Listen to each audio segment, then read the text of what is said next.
Hello, and welcome back to another episode of Teach Me in 10. My name is Bree Foster, and today I have the absolute pleasure of introducing you to Bamidele Farinre, an exceptional leader in biomedical science and STEM. If you haven't heard of her already, Bamidele has earned prestigious awards such as the Inspirational Woman Accolade at the 2024 Women of Inspiration Awards and the 2022 Biomedical Scientist of the Year title at the Advancing Healthcare Awards. As a chartered scientist and certified Scrum Master, Bamidele is a trailblazer in her field, breaking barriers and inspiring the next generation. So listen along as we discuss her amazing work and the essential role of preceptorship in science. So thank you so much for taking the time out of your day to join us here at Teach Me in 10. Let's get straight into it. The No first worries. question I have for you is, can you explain what preceptorship is and why it's essential for professional development in healthcare and STEM fields? Right. Preceptorship can be seen as a formal way of mentoring. So, preceptorship can be compared to mentorship. And the reason why I say that is because a more senior, experienced member of staff takes on a less experienced member of staff, junior member of staff, and train them, depending on what level of career progression that they're going. Maybe they're looking to upskill, or maybe they're looking to apply for a senior position. And then that way, rather than them having to apply outside, there's a creation of like a post to say, okay, once you've met all these criteria, then this post is you can apply for this post and then you'll be eligible moving forward. So it's a way of passing knowledge to the upcoming leaders within an organization. The reason why I said it's a form of mentorship is because of the interaction between the mentee and the mentor, between the preceptee and the preceptor.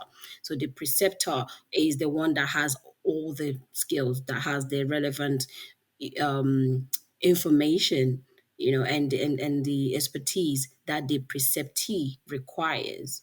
And then it has to be like a two-way communication. It's not just about matching people, it's about matching the right candidate to the right preceptor. And why is it important in STEM and for career development?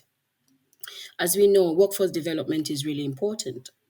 And if we don't develop the future workforce, we know what that means. There will be an exodus of talents, innovation, and creativity. So it's really important that we catch them young, especially for those that aspire, that have ambitions, that you can identify these talents within your organization, within your department, and just provide that resource that is required and that support for them to develop in their career, so you don't find that then they're leaving. So it's good for staff morale, it's good for staff retention, it's good for credibility, of course, of the department and the organization as well. Why is it important in STEM? Is really important because that's the only way we can inspire those that are looking to come into the field, because some, if they're hearing testimonials of those that have been through it, they'll be more inclined to say, okay, I want to try that. Oh yeah, there is prospect for me in this space, let me try it. So that is why it's so important in STEM space. Hmm. I wish I'd had that at my university. Sounds I really, wish really too, good. seriously, I wish I Yeah. did. I Hopefully it wish. becomes standard. Hmm. Could you share a success story that highlights the significant impact of preceptorship on both mentors and mentees? When it comes to success, success is where about, I mean, you can define it as, because sometimes success people think when things work out, right? But for me, I see success as, okay, sometimes things may not work out, but what are the learning that you take from it? The fact that you participated in that preceptorship alone, that is success. An example is of one of our members that have been working in the department for about, I think, 3 to 4 years, and they're looking to upskill and go for a senior role within the department. And of course, we're thinking, if that preceptorship program wasn't available, they would definitely leave because they're looking to, develop in their career. So it was like a way of saying talent, identifying who's needed, and then so we were able to identify one of the staff member that was ready for that program, and they went through it. It was for 8 months, and that was because of the different areas within the department, within the section that they had to go through. And at the end of it, of course, they're going to have competency assessment. Apart from that, they had interviews when they did their expression of interest to see, oh, this is what I want to do, the reasons, the rationale as to why they were deserving in the candidate for the preceptorship. And yeah, it was a good pairing because the preceptee and the preceptor, were able to work together when timelines and deadlines were set. The preceptee was able to complete things to time. They went ahead doing their own research to make sure that they were on schedule. So that was really successful. How is it important even to the preceptor themselves? So the preceptor can be seen as the mentor. Leadership skills, communication skills, people management skills, conflict resolution skills. There's a whole range of skills that you develop as a preceptor yourself, especially when you're building another member of staff that is upcoming. So the benefit goes both ways. What common challenges do preceptorship programs face, and what strategies can address them effectively? Challenges comes where time, space, resource. I think time and resource is usually the major challenges, because you will find a lot of departments, a lot of organizations, they want to offer such programs, but the time, because the concentration is on business as usual. You understand, providing service. So, and then you find that sometimes they may not have enough time. But the way organizations do is that we have to be intentional, because we need to build the future workforce. What a lot of organizations do, they block out time, like, okay, you know what, there's this thing we called CPD, so allocated time for learning. So that can be used as a block up time to say, you know what, this is the time that is dedicated for this individual. You're not going to allocate any work to them, they can work in this. Another challenge is fairness, because as a department, as an organization, you always try to be fair in how you determine who should be awarded, because sometimes there's only one space, and then you can imagine we have more than one candidate that are eligible for that, and you can only offer one. So hence why the reason for the interviews, because you might find that those that are awarded may not necessarily be the staff that has been with the department or organization for a long time. So that can cause a bit of strife within amongst the staff, thinking, oh, I've been here before you, how is that possible? I have more experience. But of course, as the program lead and as a senior, as the management, because you've done the interviews and things like that, who's the deserving candidate, basically. And so what are the strategies? I think strategies, because that's why it needs to be formal.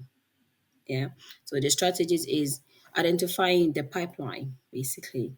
So the structure is important, to understand the structure and those that are looking to develop in their career, because you might find that in as much as everyone is eligible, you might find that some are not interested. Yeah, and you can't really force it. You'll make it known that this support is available for career advancement, career development, but only those that aspire, that have ambitions. A lot of the time, you find those are the ones that go for it.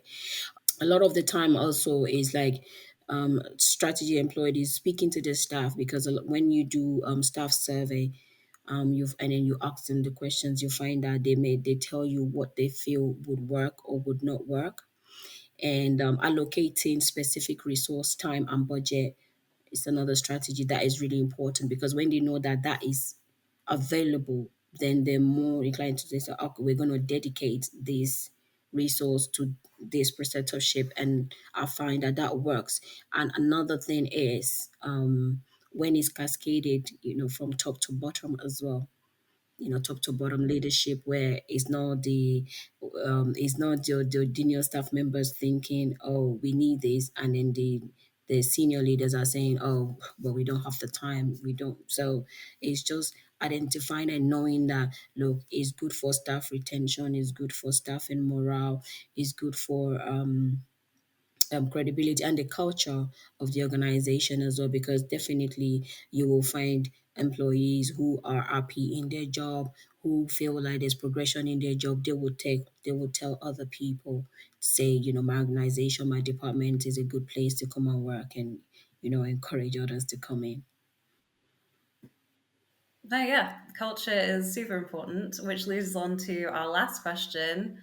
How important are diversity and inclusion in preceptorship programs, and what steps can be taken to enhance them? Diversity is key, and that is why I think we touched on that earlier on about culture fit. And preceptorship should be based on merit. Absolutely based on merit, because if it's not based on merit, then that's when you know that unfairness, unconscious bias is coming in, and we just want to do away with that. How can we encourage diversity? Being open, transparent. So, when letting them know that it's open to all, because sometimes you may find that, and this happens a lot sometimes in organizations where, because of the nature of the work that people are doing, they are not even aware of things that are available to them, of opportunities that are available to them. So already they're missing out. Like if you're sending out, so the approach is really important. Let's say you're just sending out emails. Some people don't even have access to emails. Or even if they have access, they can't access emails because they're too busy with their day-to-day role. They can't even be bothered to go into the emails. Are you using screensavers? Some people don't have access to computers.